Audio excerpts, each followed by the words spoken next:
All the way from Australia, ladies and gentlemen, the absolutely beautiful, amazing, vivacious, voluptuous Fuzzy Dan from Shaken Not Nerd. Look at this beautiful man. Thank you so shapes, much. Baby. Oh, you beautiful man. Welcome to the live stream for The Cure, brother. How are you? Thank you, sir. I'm very well. I'm excited. I'm caffeinated and jazzed up and ready to go for this evening for you. But yes, I'm very excited to be part of this. Again, I think this is my third year. Yeah. So 3 in a row. So I love it. Man. Love being part of it. So please, if you will, take a moment before we get into the segment topic at hand here and let the audience know a little bit about what the Shaken Not Nerd podcast is all about, or as I like to call it, the genius that you somehow distill from the chaos that is Shaken Not Nerd. Yeah. So Shaken Not Nerd, we talk about latest and greatest of movie releases that are coming out. It's been a bit of a dry few months now that nothing's coming out. So we're just going back and talking about old movies, but it's all pop culture news and new stuff that's coming out. It's really exciting. And we also do a podcast called Shaken Not Noob, which we started a couple of years ago, which is all about video games. So we get to talk about the latest and greatest video games. It's my favorite hobby apart from watching movies. So I love it. It's great. I get to do 2 podcasts a week talking about just absolute crap with some great mates. And it's awesome. That's the whole premise of the show. And there is a lot of chaos. Again, I still don't believe Ian the Footlong Johnson is a real person. I don't believe that you did not make him up. Oh, mate, we can't make up half the shit that he gets up to, man. That guy is just loose. So it's how we like to keep it on the show, loose and fancy free. That's exactly the way to keep it, my friend. So we're here. We're going to be talking about current gen gaming. We're going to be talking about next gen gaming, and we're just going to be having an absolute great time. We've known Fuzzy for it's so surreal to talk to podcasters now that I've known for literally like 4 or 5 years now, like people that I've known for so long from literally all across the planet. I think back to, a few years ago before I ever started any of this craziness. And, it's amazing, to just have connected with so many amazing people. And now to have multiple people, Dan Brent, thank you for the $5 donation in there. But yeah, it's amazing to think about. So Fuzzy, you are the professional here. You are the professional. I play Minecraft literally 24/7 whenever I get a free moment, which is never for the last few weeks. But you're the professional here. You and Duty obviously do Shaken Not Noob, which is also a fantastic show. Love listening to you guys talk about games. Where do you want to start? How do you want to do everything here? Because this is your show, baby. Absolutely. Well, look, I wanted to talk about this is all about the current gen of consoles, because we are in the dying throes of this generation. We're about to get all these next gen consoles coming out. We've got the PS5 coming out this year. We've also got what I'm referring to as the Sexbox. That's the Xbox new generation, whatever they've just called. Xbox fucking names are all Series weird. X. Yes, Sexbox. That's right. So nailed it. So they're all coming out at the end of the year, and everyone's really excited about that. So I wanted to take a bit of a retrospective look at what we've been given in this current generation. So that goes back all the way to when the Wii U started, I think in 2012. So, but mostly I'm not going to be talking about any Wii U games because I kind of didn't like them. I'm mainly talking 2013 onwards. So anything that launched on this generation, so PS4, the Xbox One, if you've had a Switch, any of those console games, that's what we're talking about now. So I just want to put in here really, really quickly before we get any further in the segment. Ladies and gentlemen, at the end of the hour, we are going to be doing the drawing for this gift set of Cooper's Cask Coffee. So everybody that's donated since 2:00 this afternoon is going to be entered. But if you haven't donated yet and you would like your chance to win this, it is very highly recommended by Jared Taylor, our one and only Destruction in Human Form. Please get a donation in there. Thank you so much for everybody who has donated. And I'll be drawing this again at the end of the hour. So it's kind of funny because when you mentioned you wanted to talk about gaming consoles, especially, and you wanted to talk about current gen and talk a little bit about next gen and things of that nature. I haven't owned a current gen console. I bought an Xbox One back in the day, some way, whenever. And at some point, I have a teenager who lives with me, and at some point, he just sort of inherited it, where I just didn't play it that much anymore because I started to get back hardcore into PC gaming, and so he just was like, lift, carry up to his room, So I honestly, like, I have not gotten enough into the current generation of gaming consoles.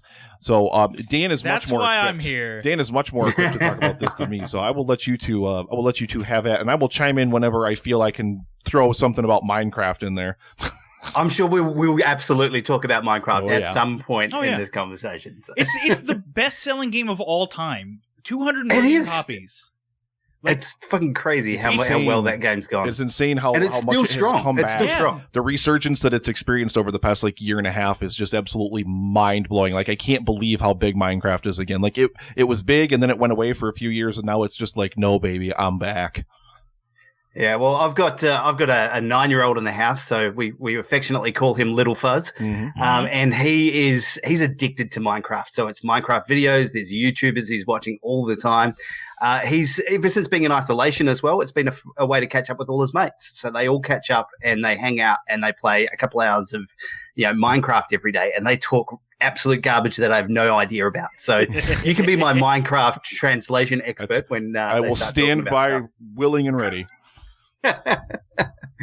All right. Well, look, I'm going to kick things off. I've got a bunch of lists here that I'm going to go through today. I'm going to do a 3-2-1 for my favorite ones. I'm going to add in some honorable mentions. And then I'm also going to do a couple of mentions that came through from my Shaken Not Nerd crew. So I asked them, did a bit of a crowdsource so that I could get some info off them, and they've given me some names as well. So number 3 off my list, my top 3 list here, I'm going to go with a game called Dead Cells. Yes. Now this is a game that I've talked about at length on my Shaken Not Noob show. It's possibly one of my favorite indie game titles to be released in the last 10 years. It is absolutely amazing. For anyone who hasn't played it, it's a roguelike kind of game. So essentially what happens is you go through and you kind of, like, every time you run through the game, you have one life. And once that life is gone, you die and you start over again. And it is frustrating and mind-numbing, and it is just the most absolutely painful game that you could possibly play. But it's beautiful and it's awesome, and it just keeps me coming back for more. Have you played it, Dan? I think you might have had a crack at it at some stage. So I actually got the Xbox Game Pass, and that was like, oh, this is the service I pay to demo games that I want to buy on my PS4. But, like, I played a lot of it, and I'm like, wow, this is a lot like Rogue Legacy, which, like, I feel like brought back the roguelike genre to, I don't want to say prominence, but it was like something people thought about again. So Dead Cells took what Rogue Legacy did and went, all right, let's up the graphics a little bit. Let's include more gameplay elements to it. It's really fun. I really want to play it again. Yeah. Oh, look, it's completely addictive. I got it originally on the Switch, and that became like my Switch game that I just continued to go back to. It was just, I took it away with me on holidays. I was playing it all the time. I got myself a Pro controller because the regular controllers were just shitty and not working. Especially drift. Yeah, and then there's a whole bunch of stuff about like the drift at the moment with the thumbsticks. Yep. That's terrible. So I've had to replace those, but I've got the Pro controller. I bought it specifically for this game so I could get better at it because it just wasn't reacting fast enough. So it's such an awesome game. It's one of those games that will challenge you. It's very easy to learn, but very difficult to master. And that's like the magic thing for games, right? So it's just awesome. I would highly recommend anyone who's interested in like little indie games, the pixel art, so the 8-bit graphics kind of stuff. Yeah. This is the one that will really nail it. I consider it more 16-bit than 8-bit. Yeah. I mean, it's gone into that little bit more. Yeah. But yes, it's still a beautiful game, and they keep updating it. They did a couple of updates at the start of this year. They did their first paid DLC as well. And it was worth it. It was worth paying an extra $15 for. It just extends the game, gives you new biomes and areas to go to, new enemies, new weapons, all the rest of it. And you just want to keep playing it. I still have not, after, what was this? It was 2017 where it came out. I still have not beaten it yet. So I've gotten up to, basically once you go through the game, you finish the end level, like the end of game boss, it goes back again to the start and it makes it harder. So you have to do that. You have to finish the game, essentially, finish the game 5 times before you actually finish it. And I've only done it 4 times and it's still going. So, so any game that's going to keep you interested for, 2 to 3 years, I mean, that's a big fucking win for me. 100%. I mean, it's no Minecraft as far as, keeping you interested. No. So that's my number 3 on the list. I think it's pretty awesome. I will talk about a game as well, like one of my honorable mentions that I've recently got back into, which is kind of like Minecraft in space for adults. It's a game called No Man's Sky. Oh, yeah. Now, I don't know if you guys have played this. I did. I played it at launch, actually. And I was like, I like this. One of the 3 people that did that. Oh, look, I was one of the fanboys. I was like one of the, I'm so excited for this. We're going around, travel through space in an 80s style spacecraft. And it sounded really cool at the time. And at launch, it just kind of didn't give us what we wanted it to be. Right. So now that what they've done, though, is they've gone back. Hello Games and the director, Sean Murray, have gone back and they just keep making it better. To a point where they released the latest version, I think about 2 weeks ago, and it now gives you like mech suits in space, so you can build up these giant mechs and walk around. And it's so good! It's so good. I bought it again recently on PC so that I could play it again. But it is very much that sort of Minecraft idea of you go out and you farm resources and you combine the resources together to make something better. Then there's a whole trading system and all the rest of it, and you travel through space.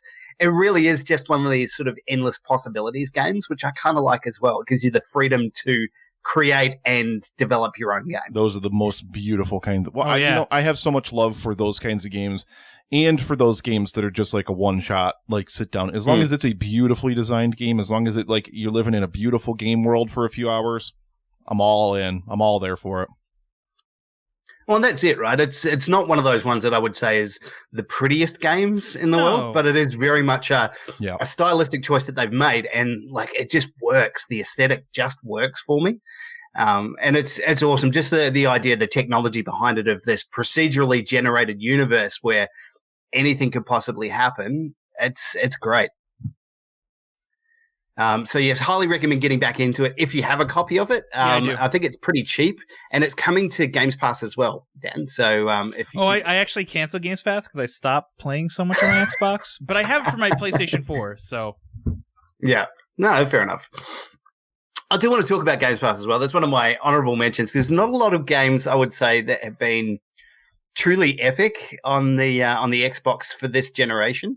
Yes, you're 100%. And I've like they've had some really good games come out, but not really ones that I would say are like top level stuff. Anything that's been really awesome on there has been multi-platform. Yeah. So nothing really stands out for me. But one of their big deliveries has been Game Pass, which I've gotten to recently, and man, it is probably one of the best paid game services that you can get.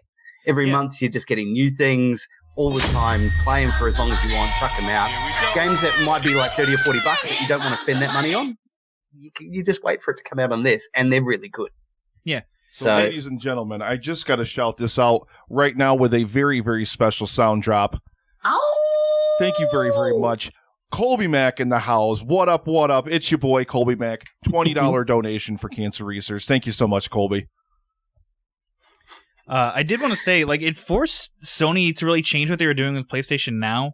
Like, PlayStation Now is just like a kind of thing, and it forced them to improve the catalog. It forced them to move to downloads for current generation games. Like, we still have no idea what's going on with PlayStation 3 backwards compatibility because of the cell processor architecture, which will probably never become backwards compatible.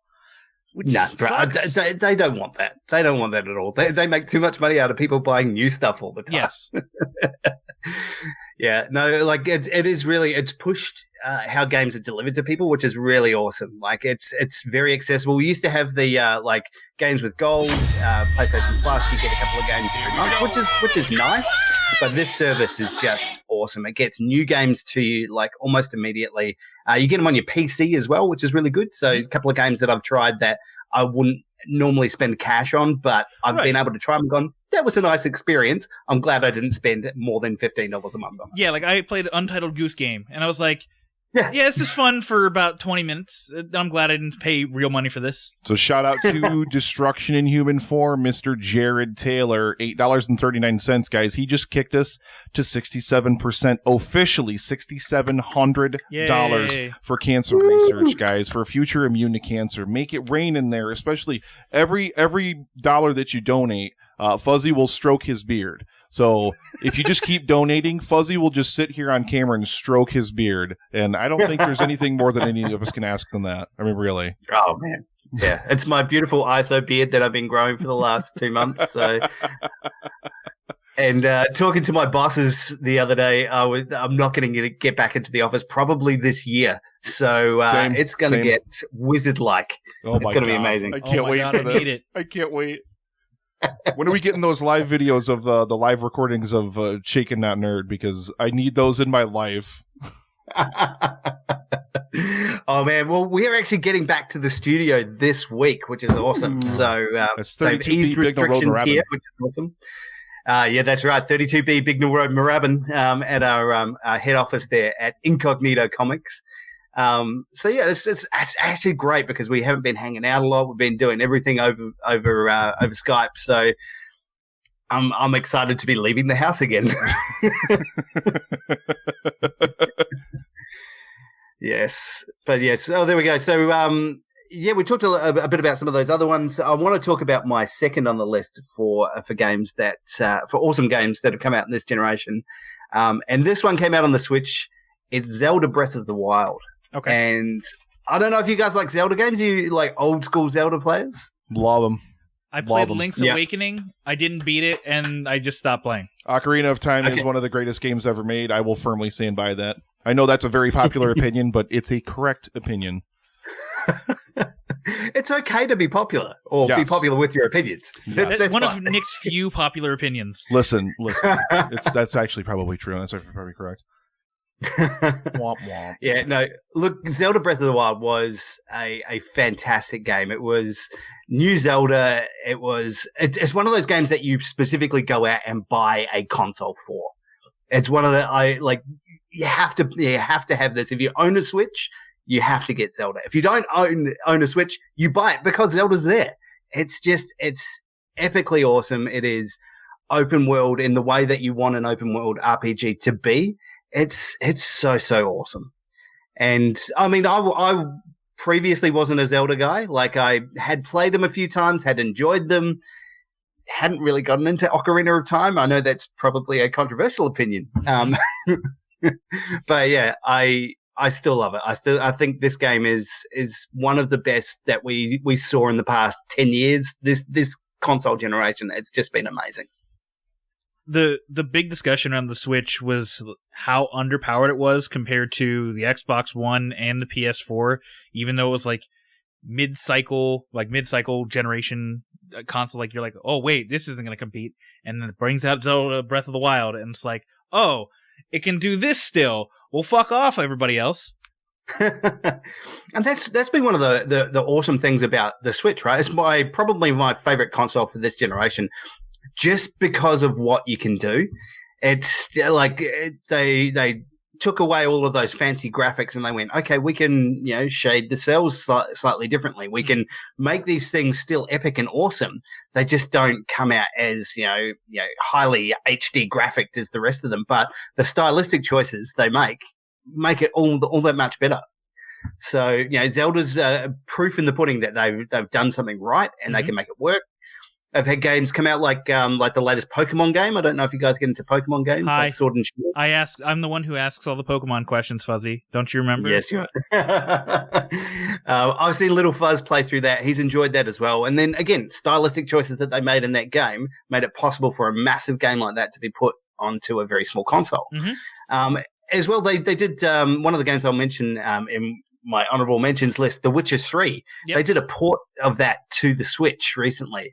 And that game was I think it was 120 gigabytes on launch when it came out to the consoles. And they managed... I think with all the DLCs, yes. I think it was still around 70 around on launch. But they've combined all of that into this package for the Switch, which is amazing. Mm-hmm. I had to buy. I will say, I had to buy extra SD card space for it, but it's cheap. It's fine. But that's fine. It's still, you can still upgrade your machine to cope with the load that you get on there, which is awesome. Well, right. The big problem with the Xbox One and the PS4 is that you have to take it completely apart, put it in a brand new hard drive, put it back together, reinstall everything. With a Switch, it's remove this micro SD. All right, put in the new micro SD. All right, we're good to go. Which I will say, just to that point, I would recommend doing that if anybody hasn't done that.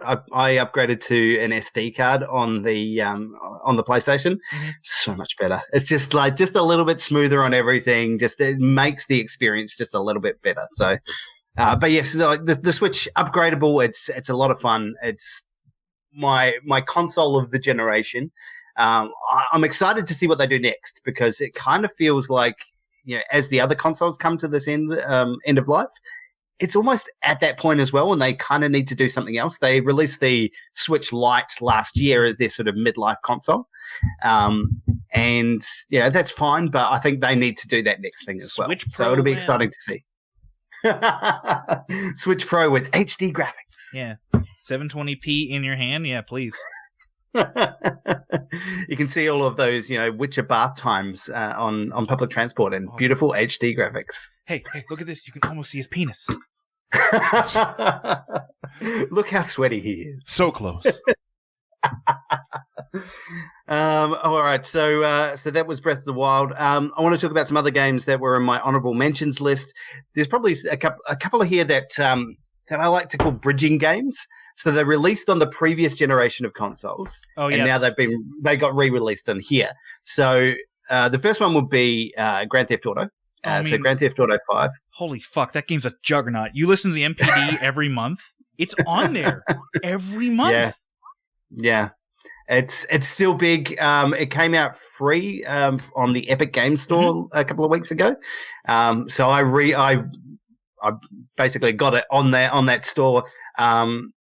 And played it on PC, and it's still awesome. It's still a really good game. Yeah. The heist reinvigorated it. I stopped playing a little bit after launch because we're all right, we've done everything. Then the heist came in, and you're fuck, I've been waiting for these heists. Well, it's great too because it actually has a huge RP community too, where people use it just as role playing on Twitch. I've followed a bunch of Twitch streamers, that just do this huge role playing in the world on modded servers, non-modded servers, and it's great. I always love when you can just build up a really, really interactive kind of community like that around a game. It's always amazing. It's a fantastic multiplayer game. It's still good as a single player game, just the experience that you have. It's really awesome, and they keep continuing to update. Yes, they are making a absolute metric shit ton of money on this thing, and there's it's very much a pay to win kind of scenario. But there is still a lot of fun to be had in the grinding and the playing of all of those individual things that you can do. I spend a lot of time just doing races and just having fun with some of the wacky zany things that have been added to it since then. Got myself a Tron cycle the other day. I was very excited about that. It's just really cool. So GTA 5, definitely one of those bridging titles. We're likely to see some of those in this generation as well. So 100%. The big release for this year, Last of Us, which was also Last of Us Part 2 is coming out this year. The Last of Us Part 1 was a bridging title. I actually got the PS3 deal. Holy fuck! Wow. We're gonna drown here soon. Goodbye, Fuzzy. No, I got a PS3 deal, and that came with Last of Us. I hadn't played it, but then they announced the remaster, and I'm like, oh, okay, I'll just play it on my PS4. Fuck it.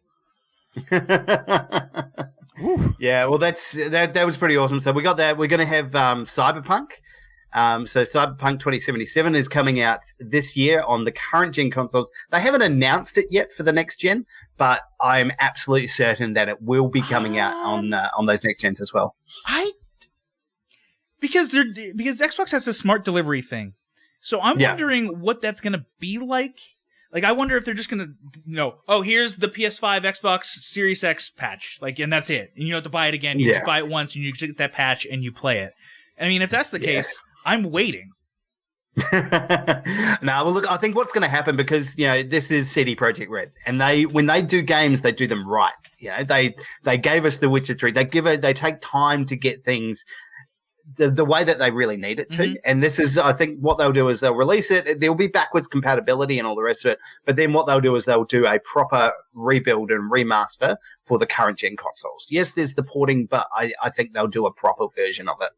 That's just how they work, man. They just operate on a different level from other gaming companies. I don't know.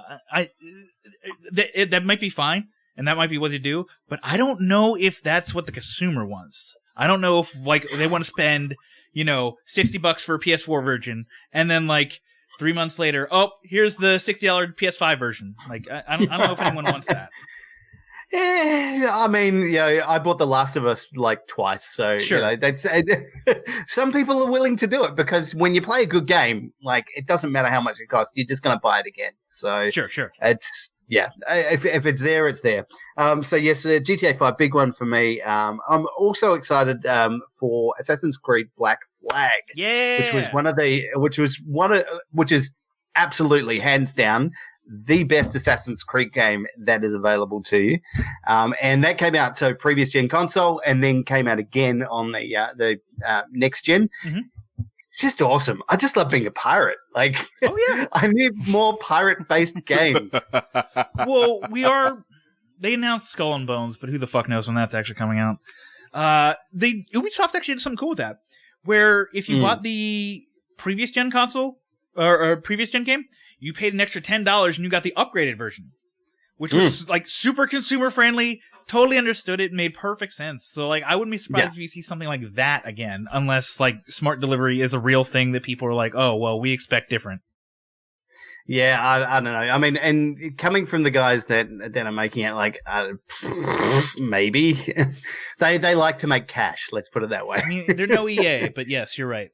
But yeah, we are seeing on the next gen of consoles. I'm very excited about the new Assassin's Creed game that's coming out. So that's going to be a launch title for the new consoles. It's called Assassin's Creed Valhalla, where you play a Viking. So that's kind of cool. Everyone's been trying to push them to do a game based in Japan for years. Yes. But yeah, this one, I think there's been a lot of games based in Japan that have really hit the mark, that sort of theme and the tone. And we've got Ghost of Tsushima coming out this year as well. Sekiro. Yeah, that's right. We've had Neo 2 come out as well this year, which was awesome. So I think they've really kind of pushed it to a different place, and it looks like it's going to be a lot of fun. Mm-hmm. So I'm excited to check that out when that launches this year. Hey, Fuzzy, I don't want to alarm you, but there are peanut chews watching you. Super Mario Brother Dave is in the house. Peanut chews! Still have no idea what a fucking peanut chew is, but they sound delicious. Still one of the greatest movie drafts ever. You still hear Chris Brayton laughing from it today. Man, that's infamous, right? That's an infamous legitimately podcast episode. I'm pretty sure Brayton laughed for about 45 minutes to an hour straight after that. He didn't stop the entire rest of the episode. No, it's a lot of fun. Hello, Dave. Good to see you, buddy. Or see you in the chat. But yes, back to Assassin's Creed Black Flag. What a game. Pirates. I was reminded of it last night because someone was going on. I was just randomly trawling through the internet, and someone started started this thread about the all of the sea shanties that were singing in the game, and that was just that soundtrack for that game. I still feel it, right? It's still one of those songs that you can. I went back and played it last night. It had me going. I was talking about that with my friends, actually. We were talking about the Assassin's Creed series. I'm like, Black Flag needs to be talked about more. Because that game, it's super fun. Like you basically have two bases. You have your home base back on I can't remember what the fuck the island is because it doesn't matter because I'm spending all of my time on the ship.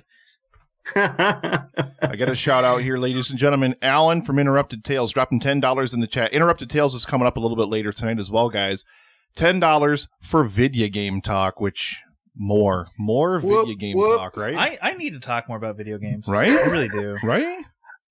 Well, that's the reason we started doing Shaken Not Noob was because Red Dead Redemption 2 was coming out, and we talked about it in the one of our secret podcast meetings.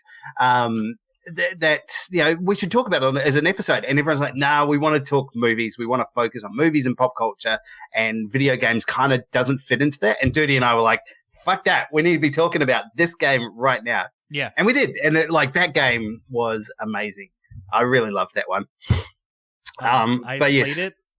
I can't get into it. I recognize the amazingness that game is, but for whatever reason, it just doesn't connect with me.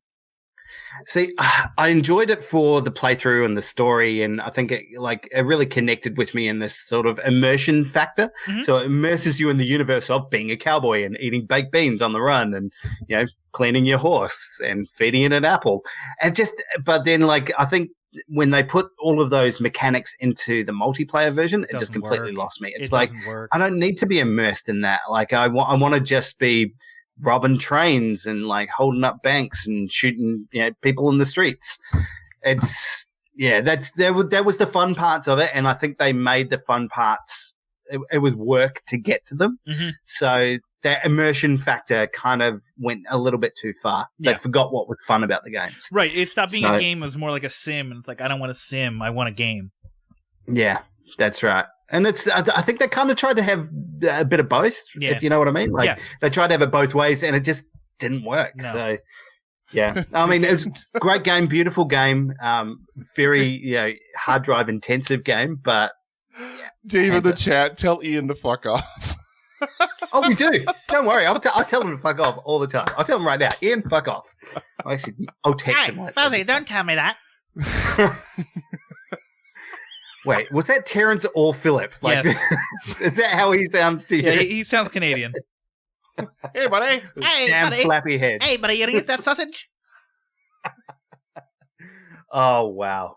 Oh, my Lord. Yes. So, though, Assassin's Creed, back to that. I just want to talk about it one more time because you go back to it now, and I will say the graphics have suffered a little, but the gameplay of it is still pretty awesome. Wait, are you trying to tell me a game from 2013 doesn't look as great as the games from 2020? You get the fuck out of here.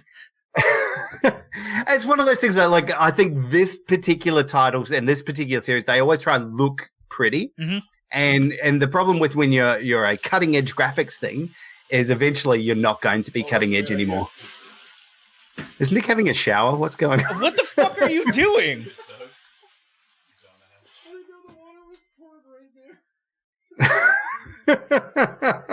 I'm now ankle deep in water.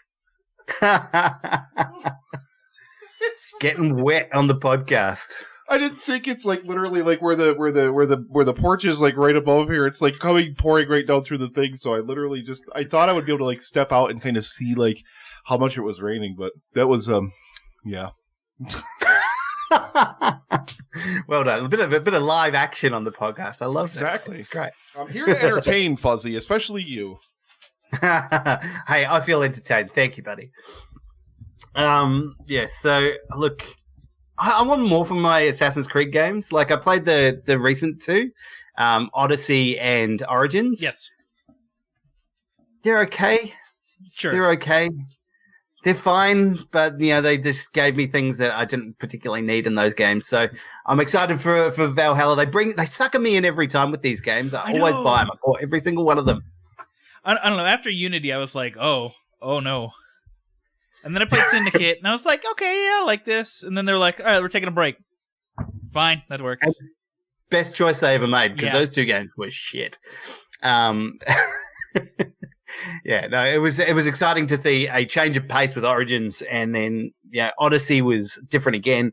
So I'm excited to be a Viking in longboats and axes and all the rest of it. Very excited. Speaking of Odysseys, though, I do want to have one other honorable mention to a game that came out, Super Mario Odyssey. Now, did you get a chance to play this at all? No, I really only got my Switch for Pokemon, and like other games just happen to be there too. Like Octopath Traveler. I played Octopath Traveler for about 30 hours. I like that game a lot. Sure. Yeah, it's okay. Yeah, it's a throwback. That's all it is. It's just a throwback to old school RPGs, and I kind of loved it for that. Yeah. Well, look, I enjoyed, actually, I played a game recently that if you liked old school RPGs, you'll probably like this one. So we talked about it actually on this week's episode of Noob. So did you guys actually catch? I have not yet. So this week's episode of Noob, we talked about a bunch of like definitive editions because that's what everybody's bringing. It's the new out hotness. Mafia. Here's 3 different versions of definitive editions: remaster, up-res, all the DLC. Okay, we got them all. Covered the spectrum. Yeah, it is the definitive year for definitive editions. But this one came out and it was actually really good. Xenoblade Chronicles. Ooh, okay. So yeah, this one came out in a previous Nintendo title, and they've redone it and they've rejigged it to current day graphics. So it was 2010, I think it came out, and they brought it up to speed right. now. It kind of looks like Sword and Shield a little bit with the graphical updates, but it's a really good JRPG. So if you're into that stuff, that's a really good game to pick up. Yeah, I think it Highly originally came recommend out for 3DS. That sounds right to me. Yeah, maybe yeah. Even So it's pretty old school. So like some of there's a very interesting combat system that they use with it, but it's a lot of fun as a JRPG. So strong recommend for that one. But yeah, Super Mario Odyssey. Like one of my favorite games for Super Mario Brothers was Mario Galaxy. Which came out on the Wii. I'm hoping that those rumors was are true, bud. Those Mario rumors for like those collections. Oh my fucking god, that makes so much money. Oh man, I would play the absolute pants out of Galaxy and Galaxy 2. Like they were just both amazing. But yes, absolutely the exciting game for this console generation is Super Mario Odyssey. It's perfect Mario Brothers. It's really exactly what you want. It's open world. It's like different multiple levels, multiple challenges. And when you finish the game, you go back and do it again because you get powers at the end of the game that unlock a whole bunch of different stuff. So you actually end up playing it through twice, and it's just as much fun for the experience. Huge shout out for Deb Kinney, $10 donation in there. Thank you so much, Deb. Beard stroke. 10 Yours 10. Get in there, Fuzzy. Get those fingers in there. Really dig in there. Mm-hmm. I don't have a beard anymore. Yeah. I told you I lost all this weight and I can't keep a beard anymore. It makes my face look too big now. I will say, man, you are looking like just absolutely trim and terrific. Thank you. I love you. I saw your appearance on The Doctors. Like, mate, you're doing you're like just all over the place. Man, you know who looked beautiful in that? Winners. And sexy bastard. Hashtag drop the sugar, right? Man. My boy, my sugar boy, he's going to be here later tonight. He wants to do 80s movie karaoke. God help me, guys. You're going to have to listen to me sing. If you donate enough money, I won't. So fill those coffers and I'll go away. I won't do it. Oh wow! Yes, no, that'll be awesome. That's bringing the crew back together, man. Like this is the old school Podfix Network crew. Yes, yes, man. Taking it back. Absolutely. Speaking of, I will just briefly mention that. Like, I looked back at the website recently, and I don't recognize any of the pods. Oh no, not at all. The only one I know anymore is Trish and Shauna, who were on last night, the two girls on the bench. And I made salsa, Fuzzy. I made salsa live on the air last night. Man, I love watching your cooking stuff. Like you do some amazing food. I miss it. Restaurant, or it's not restaurant anymore, but Nikolai's Kitchen, as it's now going to be called, is coming back. It is coming back. So stay tuned to a podcatcher near you. Yes, excellent. Little sugar-free dishes, all right? It's just like no sugar whatsoever. No. Drop that sugar, baby. Hashtag drop that sugar. Mm-mm. See, one of the things I got into recently in isolation was baking. Like I love baking, and I've been baking fruit pies. So apple pies. Dude, those pies, let me tell you, those pies you've been posting pictures of, dude, stop it. I'm going to fly to Australia and I'm going to eat every single bite. There is so much fucking sugar in those things. I know. Oh, God. Oh, man. But that's what makes them delicious. And They it's look just great. so a little good, bit of dude. like vanilla ice cream on top. The Little way it's a la perfect, mode. man. The way it's perfect is the crust on those when you bake those is so golden brown. It looks like you literally clipped pictures out of a goddamn magazine. I'm just like, Fuzzy, stop. Don't you dare post any more pie ever. So good. I'm going to make one tonight, actually. So I make it all from scratch. All the crust is made from scratch. That's how it's done, baby. That's how it's done. Yeah. It's exciting. I love it. Oh, it's so good. I love that's again, giant beard, giant belly. It's all isolation for me, baby. Oh, wow. All right, let's get back to video games because I've got a couple more to mention that I want to talk about. Another big title that came out, which is another one of those ones that the console buyers, right? You buy the console specifically for this game, Spider-Man, which came out recently on the PlayStation. This is a game that I actually sold my old PlayStation, just like the original PlayStation 4, to Duty, my podcast host for. Yes, Mr. Xbox. Yeah, he's Mr. Xbox. He doesn't play anything on PlayStation except for Spider-Man. It's his Spider-Man machine, he calls it. I kind of Mate, I need to hear more of the impressions from you. That's fantastic. This is very Crocodile Dundee, but I'm Duty. 9.6 Aquaman. Oh man, don't even get me started on Aquaman. But yeah, Spider-Man. What a game that was. We've had a couple of interesting goes at Spider-Man in the past, but I think they really this one just knocked it out of the park. It's beautiful. It's it's amazing to get. Feels great. Yeah, it's a natural game. The story was fun. Like there was a bunch of cool stuff with all the different skins where you could be different Spider-Man from different universes. God.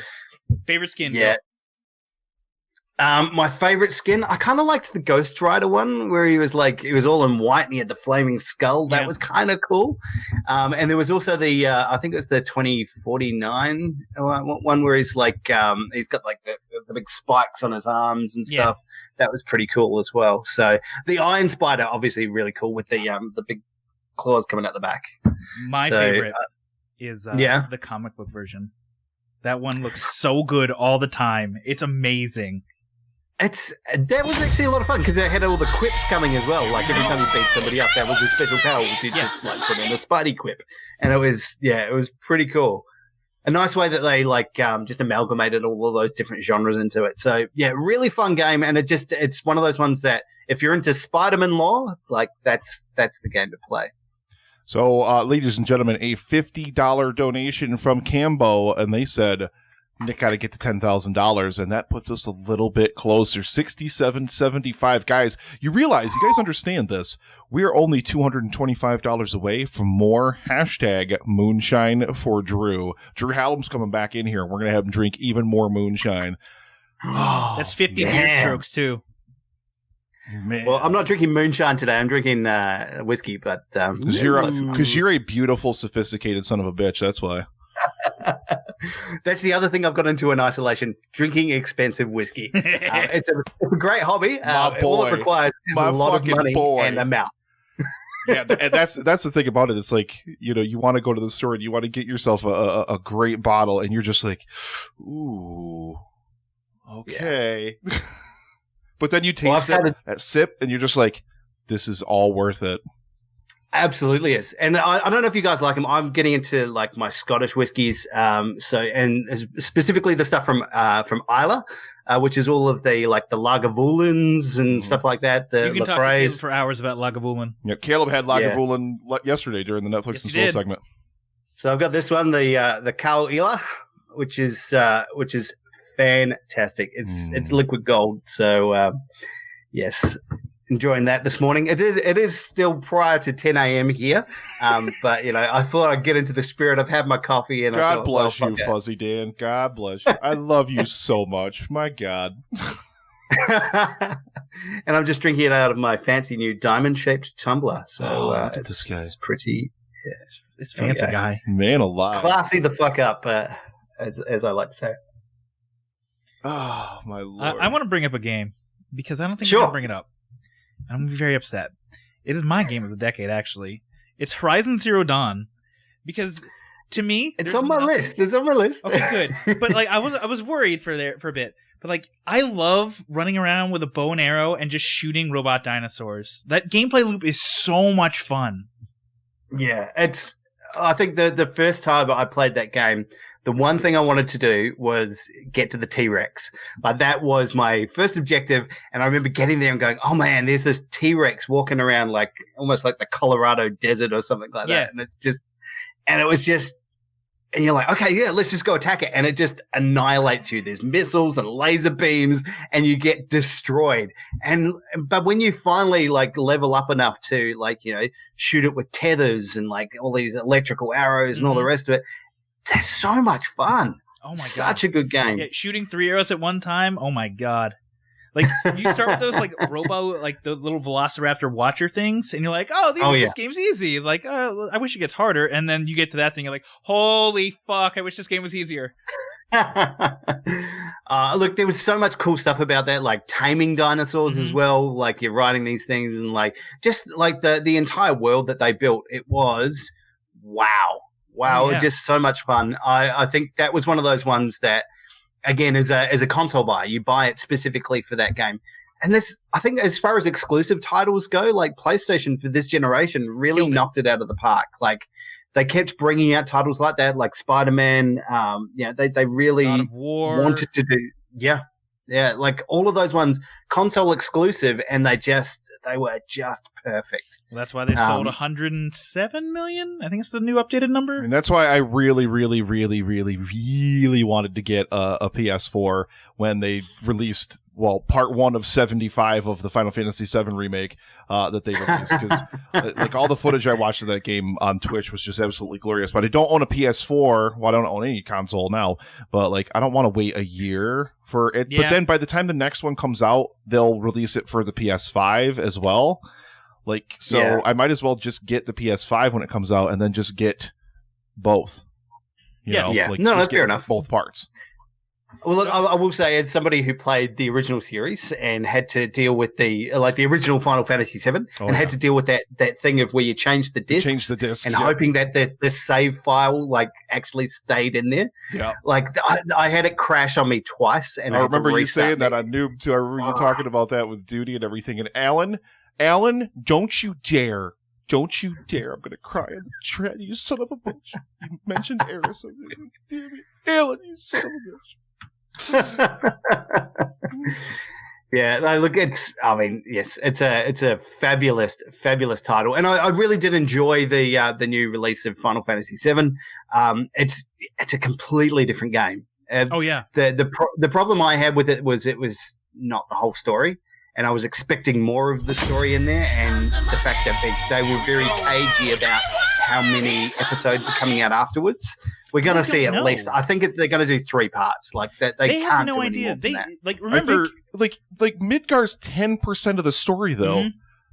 But like I mean, but then it's a question of, are they going to flesh every part of the game out like they did with Midgar, or was Midgar like they just wanted to put more into Midgar? Because realistically, like, for as big and as huge as Midgar is in the original game, you get none of it. Oh, yeah. So are they only going to develop that portion of the game and the rest of it's going to be just a more upscaled version of the original? Or are they going to go back and they're going to revamp everything? Because then you're looking like installments like for days and days. You know? They could continue to just release it. Hey, I just want the goddamn gold saucer on like the PS5. I just want the gold saucer. You just want to date Barrett. Yeah, I want to go on a date with Barrett at the Gold Saucer in the new version, because man alive, they nailed everything about that game that they did nail. And some things that maybe they didn't or whatever. The character voices and the character personalities from the original game perfect. Every single character is perfect. I love it. Well, And it's the fact that I suppose they've upscaled it. They've given them an actual voice instead of reading text. Like, you don't realize like how long and slow those games can be when it's you're just reading the whole time. Their voice acting was spectacular. The character development was awesome. They delve a lot more into the character development in this because these characters can emote properly, and it's beautiful. It plays really well. The combat's fun. It's a good, solid, like. This is when we talk about definitive editions this year, this is a remastering, complete rebuild from the ground up. And the experience is still as fun, even if it's not that entirety of like what the original release came out with. So I'm still going to buy the next version. It's still going to be good. Yes, absolutely.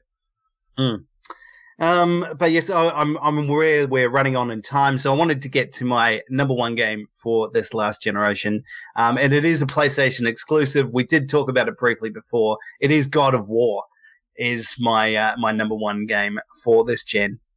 Wow, just everything about that game was so cool. I previously didn't really enjoy a lot of the God of War series. I just didn't get into it. But what they did with this one, with Kratos and his son, and just this all of this mythology that they built around it, and with the axe, like the axe is one of the most amazing game elements I've ever enjoyed. So it's kind of like what you want a game with Thor's hammer to be. Like it's this Mjolnir, but it's axe form. It's so freaking good. It's one of those games I went back and just continued to play.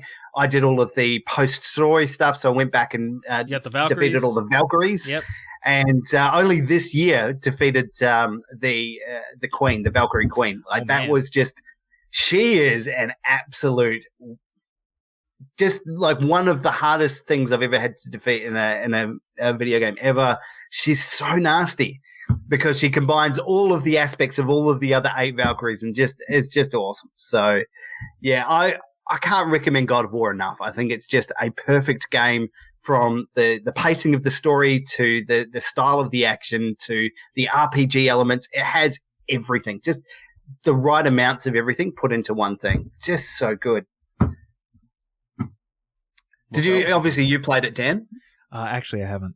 I own it, but I haven't played it. I know. Yeah, I have never played a God of War game. The closest I've ever come to God of War is just seeing Duty when he was ripped out, shredded at the gym. That's true.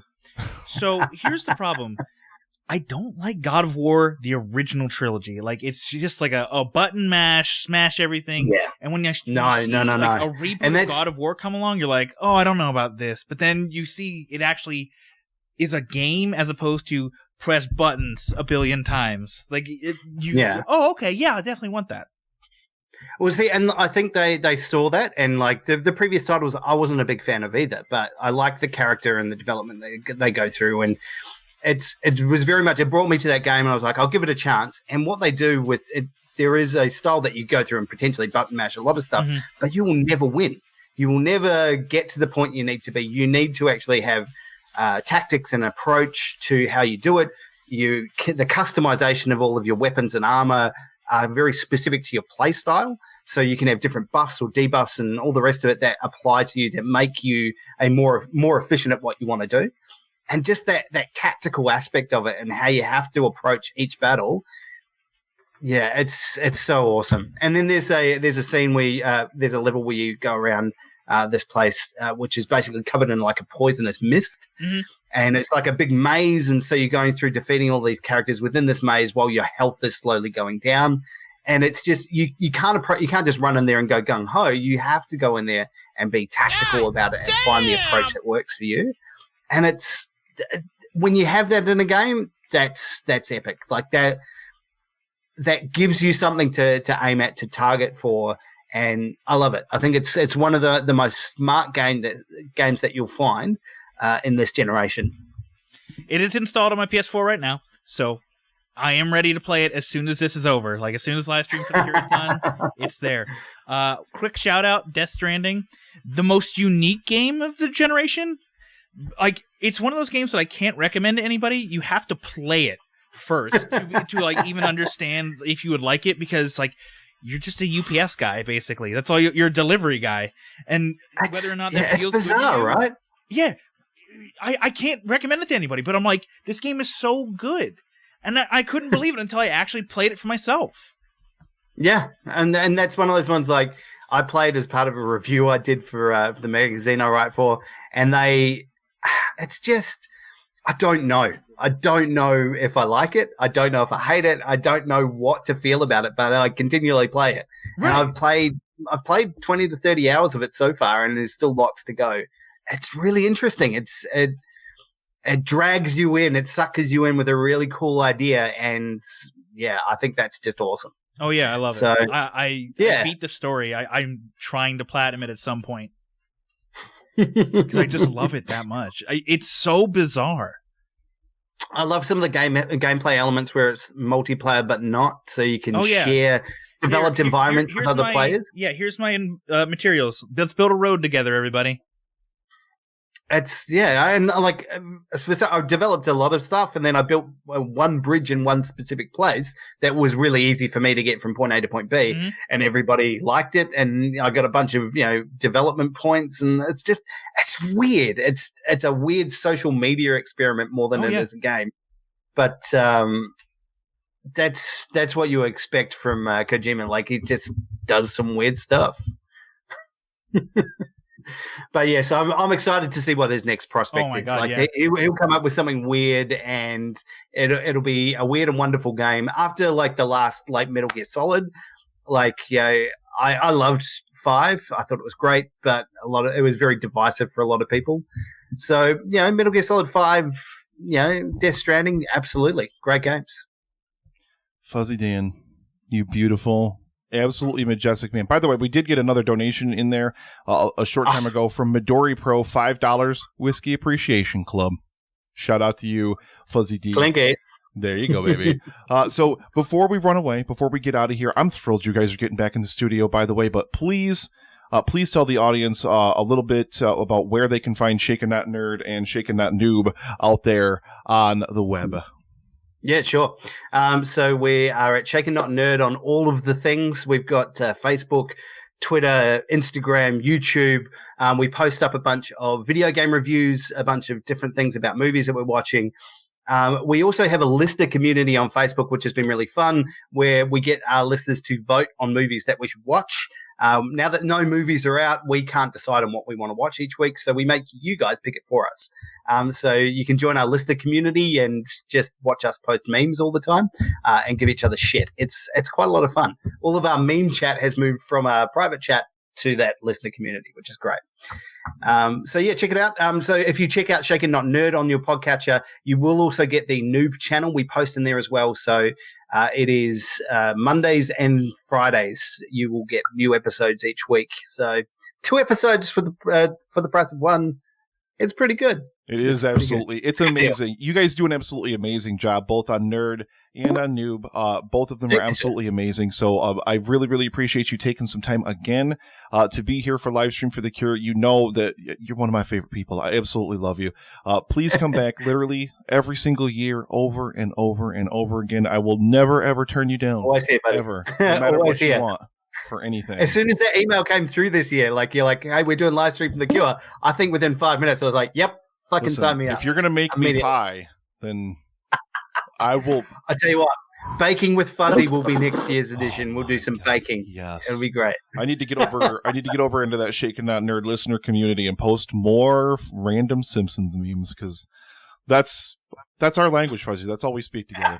That's all we speak. Thank you so much for being here, brother. I love you. Thank you so much. You're the man. Thank you. Thanks, guys. Love you both. Have fun. Peace, brother.